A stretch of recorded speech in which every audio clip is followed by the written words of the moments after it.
আসসালামু আলাইকুম সবাইকে। আমি ইরফান রাহাত চলে এসেছি নতুন একটা ভিডিও নিয়ে। আজকের ভিডিওটা মূলত আমার একটা ইন্ট্রোডাকশন ভিডিও।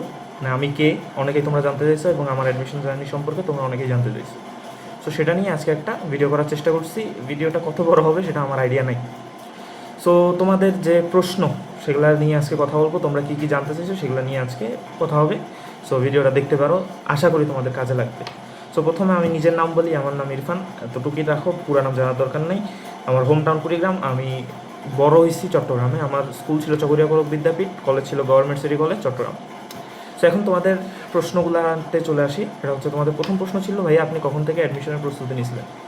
সো আমি অ্যাডমিশনের প্রস্তুতি নিয়েছিলাম 7 আগস্ট থেকে। মানে আমাদের 7 আগস্ট পরীক্ষা শেষ হয় আনঅফিসিয়ালি, কারণ 17 তারিখ কেমিস্ট্রি সেকেন্ড পেপার পরীক্ষা ছিল, যেটা মাইলস্টোন ট্র্যাজেডির কারণে স্থগিত হয়ে গেছে। সো আমি 10 দিন টাইম পাইছিলাম। 10 দিনের মধ্যে 7 দিন আমি অ্যাডমিশন প্রিপারেশন নিয়েছিলাম। 3 দিন আমি কেমিস্ট্রি, 3 দিন বা দুই দিন আমি কেমিস্ট্রি পড়ছিলাম। সো এছাড়া এর আগে আমি তেমন অ্যাডমিশনের প্রিপারেশন নিইনি। শুধুমাত্র ইংলিশের যে সিনোনিম অ্যান্টোনিম সেটা নিয়ে একটু কাজ করছিলাম। আমি মানে ফার্স্ট ইয়ারে যে কোচিংয়ে পড়তাম সেই কোচিং থেকে একটা ছোট্ট বই দেওয়া হয়েছিল। সেই বইটা থেকে আমি মূলত সিনোনিম অ্যান্টোনিমগুলো পড়ার চেষ্টা করছিলাম। যারা চট্টগ্রামে থাকো তারা তানভীর স্যারকে চিনো। সো তানভীর স্যারের কোচিংয়ে ছিলাম আমি। সো তিনি আমাকে একটা বই দিয়েছিলেন।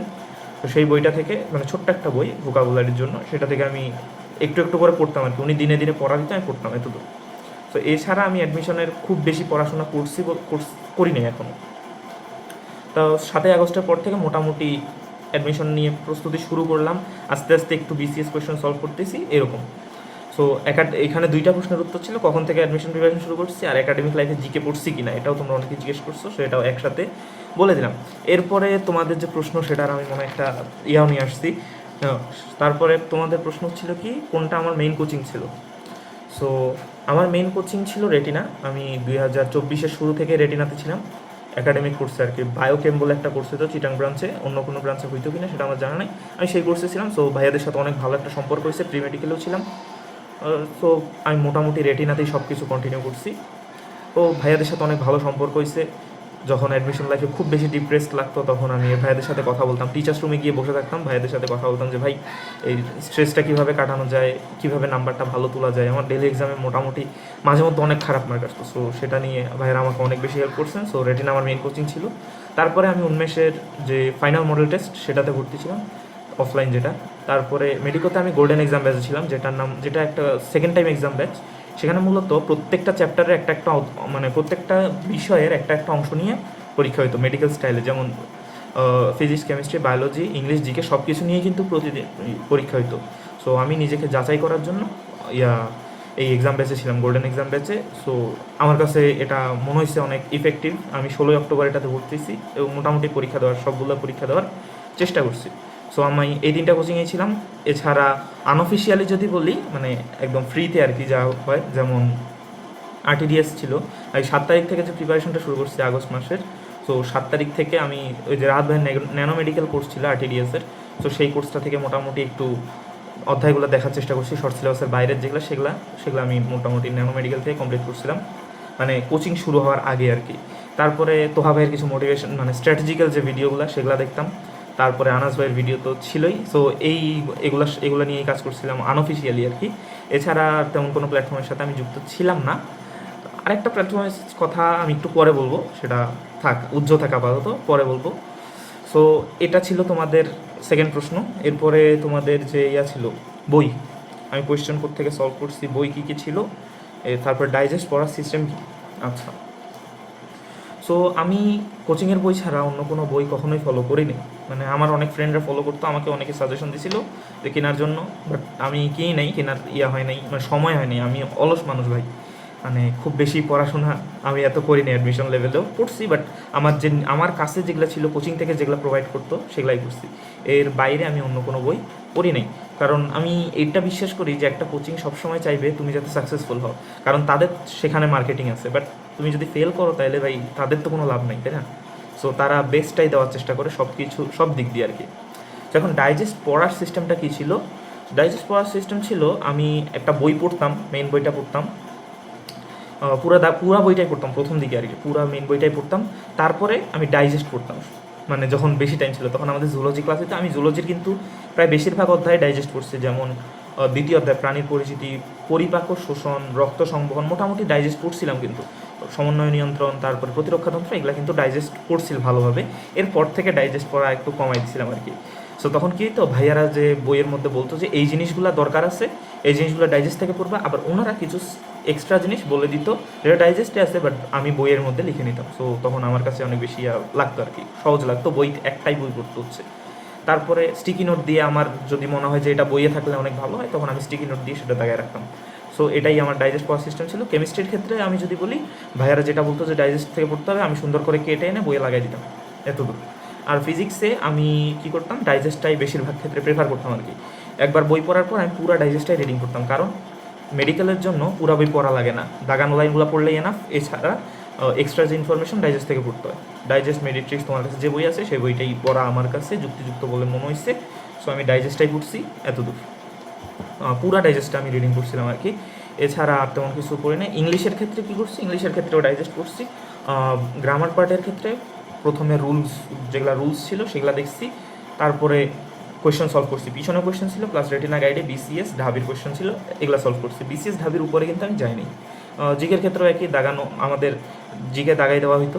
সো সেই দাগানো ডাইজেস্টটা আমি পাইছি, হয়তো তোমাদেরকে আমি দিব কিছুদিনের মধ্যেই, এটা আমার কাছে এখন আসছে আর কি, কোনো একভাবে আমি জোগাড় করছি। সো আমি হয়তো তোমাদেরকে এই জিকে দাগানো ডাইজেস্টটা আমি দিতে পারি যদি তোমরা চাও আর কি। সো এছাড়া আর কোনো প্রিপারেশন ছিল না, এতটুকুই। তারপরে তোমাদের প্রশ্ন কী ছিল? হ্যাঁ, প্র্যাকটিস করতে করছেন। হ্যাঁ, সো আমি একটা বই পড়ার পর সবসময় প্র্যাকটিস করতাম হচ্ছে কি, প্রথমে আমি বইটা পড়ছি, রিডিং করছি, তারপরে আমি পড়বো প্রিভিয়াস ইয়ার কোয়েশ্চেনগুলো সলভ করবো। আমি প্রথমে কী করতাম, আমি হয়তো অন্য ভিডিওতে বলছি যে কোয়েশ্চেন ব্যাংক অ্যানালাইসিস, শুধুমাত্র কোয়েশ্চেন ব্যাংক অ্যানালাইসিস করতাম। তারপরে বই পড়ার পরে আমি কোয়েশ্চেন ব্যাংক পড়তাম, কোয়েশ্চেন ব্যাংকটা সলভ করার চেষ্টা করতাম, তারপরে টেক্সট বুক এমসিকিউ, তারপরে রেটিনা গাইড, এতদূর আমার ছিল। এছাড়া আমি আর তেমন কিছুই পড়ি নেই।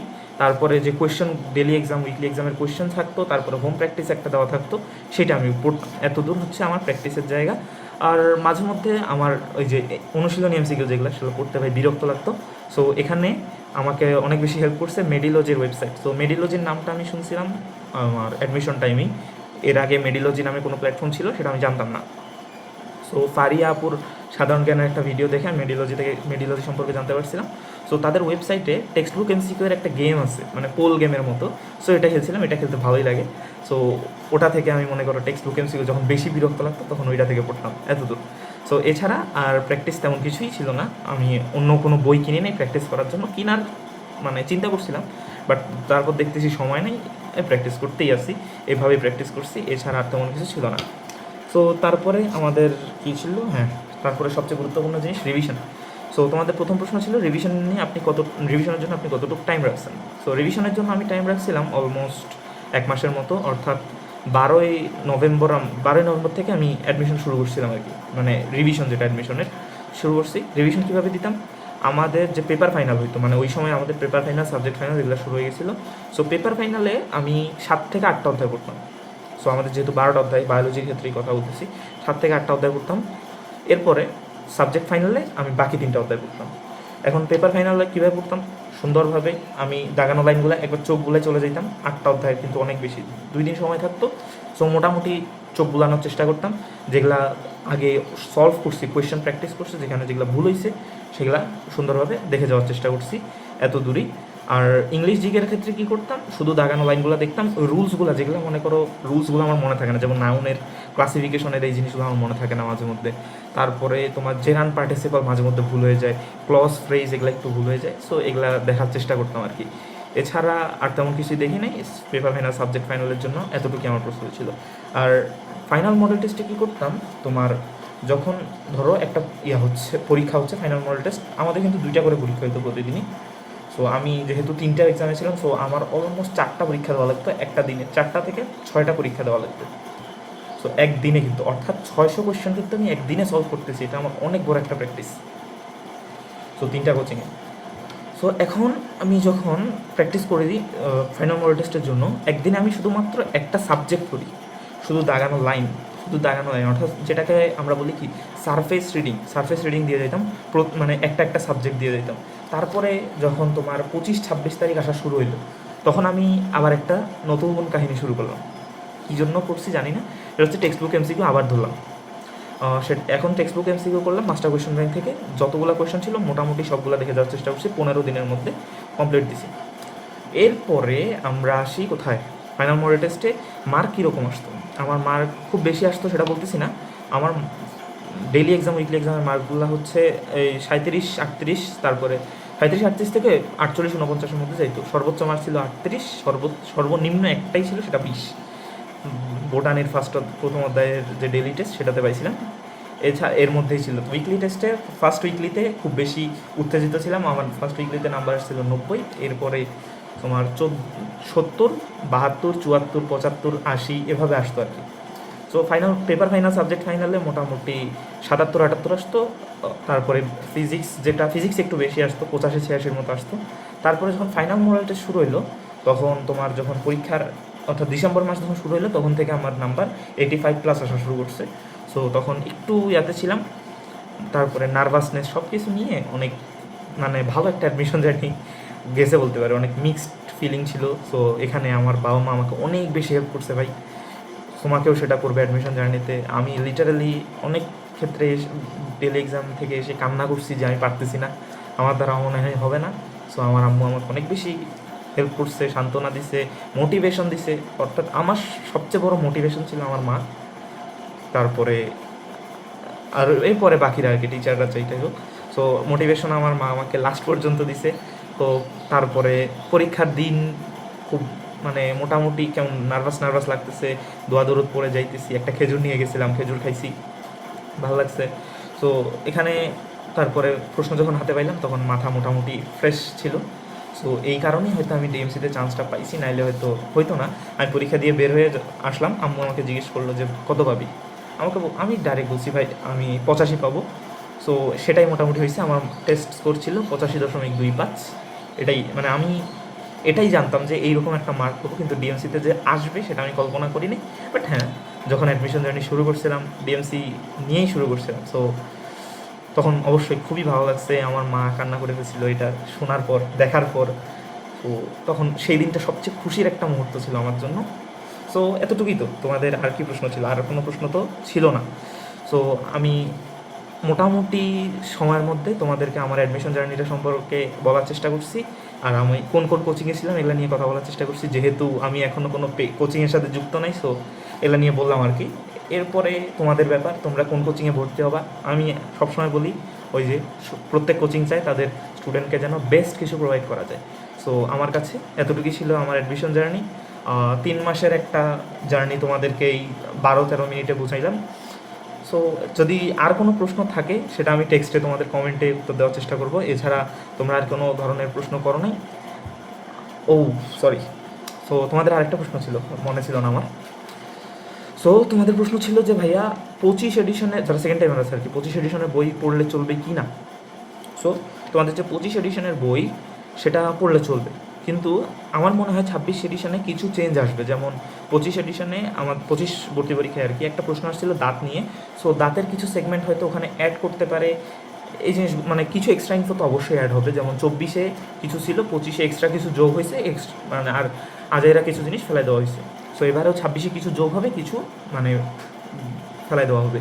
সো যেটা এক্সট্রা পাবা সেটা তোমরা পিডিএফ আকারেও নিয়ে নিতে পারো, বা যদি কোচিংয়ে ভর্তি হয় তাহলে তো দিয়েই দিবে। আর আমার মনে হয় না তোমাদের ওই যে 25 এডিশনের বই এটা নিয়ে হবে। সো তোমাদের প্রশ্ন শেষ, আমার ভিডিও শেষ। আশা করি ভালো থাকবা, অ্যাডমিশন জার্নি তোমাদের অনেক ভালো হোক। আর যারা 26 আসো তারা এইচএসসিতে ফোকাস করো, মেন বই পড়ো, কোয়েশ্চেন সলভ করো এইচএসসির জন্য। সো দেখা হবে নতুন কোনো ভিডিওতে। আর কোন ধরনের ভিডিও চাচ্ছ সেটাও তোমরা আমাকে কমেন্টে জানাইতে পারো।